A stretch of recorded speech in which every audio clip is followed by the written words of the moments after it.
In this day and age where cars are being commoditized with carpooling, ride sharing and whatnot, and the whole concept of car ownership is being threatened, here comes a car that would make you want to buy one, that would make you want to have one in your garage, and that would let everybody know that you have arrived.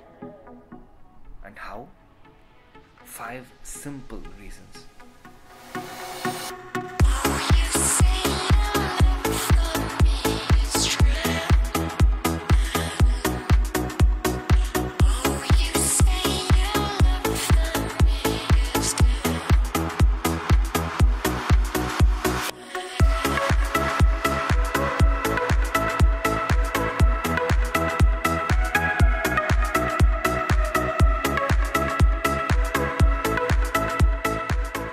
A big reason is the design. Now if you think the XC40 is like a smaller XC60, you are wrong. With a different platform, it's a car of its own. Scandinavian influence, sharp angles, dual tone paint job, 18-inch alloys, and a truckload of aspirational value make the XC40 a car that you simply crave for. A car that is your very own, and a car for you to stare at. It is when you step inside, the XC40 feels like the XC60. You get the familiar bits, the 9-inch vertical touchscreen, the vertical air vents, the steering wheel and the digital instrument cluster. But apart from that, the biggest highlight is the optional lava orange influence, which is there in the lower half of the vehicle. And that sort of gives you a very youthful appeal. Now whether it works for you or not, I'm not really sure. The seats get a mix of leather and Alcantara and are very supportive. The rear seats too feel great, but getting in and getting out is slightly challenging because the doors don't open that wide. The XC40 has amazing specs. You get only the R design variant for now, so this is a 2-liter 190 horsepower diesel with 400 Nm of torque that is mated to an 8-speed automatic transmission that is sending power to all the 4 wheels. The most powerful vehicle in this class is the BMW X1, and this just matches up there. I mean, the X1 has only rear-wheel drive, whereas this one has all-wheel drive. So there are hits and misses here and there. But I think the cool part is that these are specs that you can't say no to. These are specs that you can't, really complain about. And the thing is, at the end of the day, they are just numbers, right? And numbers don't always reflect how the cars feel, how the cars feel when they drive.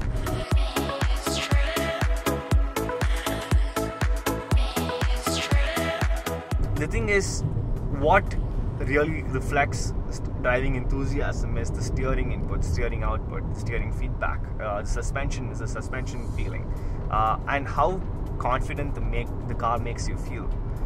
The XC40 is designed to be a city vehicle, a vehicle that would keep you, super supportive in the city. And at least in India, what's going to happen is we are going to be using this vehicle as an all-rounder vehicle. So you're going to be using it in the city, in the highways, in tough terrain scenarios. So here's where the XC40, just keeps checking your boxes as and when you require them. And these are really cool because this would do it so effortlessly. The problem comes when you want the vehicle to do something that it's not meant for. Let's say you want to derive the maximum performance and driving enthusiasm out of this vehicle. The XC40 cannot do that. If you're looking to, go around corners like a maniac, the XC40 cannot do that. If you're looking to go soft-roading, maybe the XC40 could do that. So the thing here is the XC40 does exactly what it's supposed to be doing. Does exactly what it's meant for. And it won't go out of its way to support you with anything else.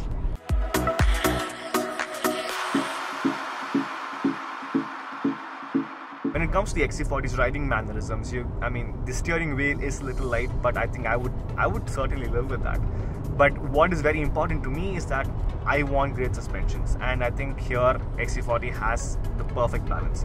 It is slightly on the firmer side, but that is completely fine because a firm ride gives me a great driving confidence on the highway. A ride that's too soft would make me comfortable in the city, but not too comfortable on the highways. So I think the balance here is good, and the preference here is towards the firmer side, which is again great. Now you get drive modes, of course, so you get eco, you get comfort, you get individual, you get dynamic, and you get an off-road setup as well. My favorite though is the dynamic because it sort of weighs up the steering wheel a little more, so that sort of a light steering feeling sort of fades away a little bit, and the response is slightly quicker. So that way it's a little more spirited than the usual comfort-oriented drive mode here.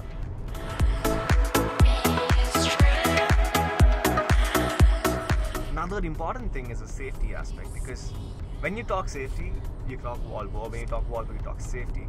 The XC40 comes with 7 airbags, ESC, hill ascent, hill descent, emergency city braking, and there are so many other things that would make you feel that you are surrounded by the best of automotive safety technologies available. And I think here at this price point, there are so many things that other cars don't have and the XC40 does, which is a very confidence-inspiring thing that you are in the safest car that money could buy at this point of time.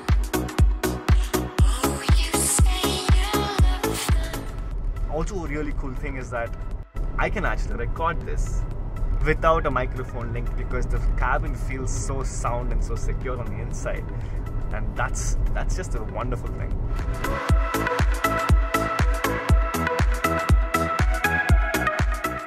When it comes to the features, the XC40 has almost everything that you should have, you could have, you didn't know you wanted, and you didn't even know that existed, right? What Volvo basically did is take the Audi Q3, BMW X1, the Mercedes GLA, studied all of them completely, put all those features on a list, added a lot more, and that's how you get the XC40's feature packaging, right? I'm not kidding. So you get things like wireless charging, you get a hands-free boot release, you get this wonderful touchscreen, and you get adaptive cruise control with pilot assist. These are things that, when people say money can't really buy you happiness, this time money can.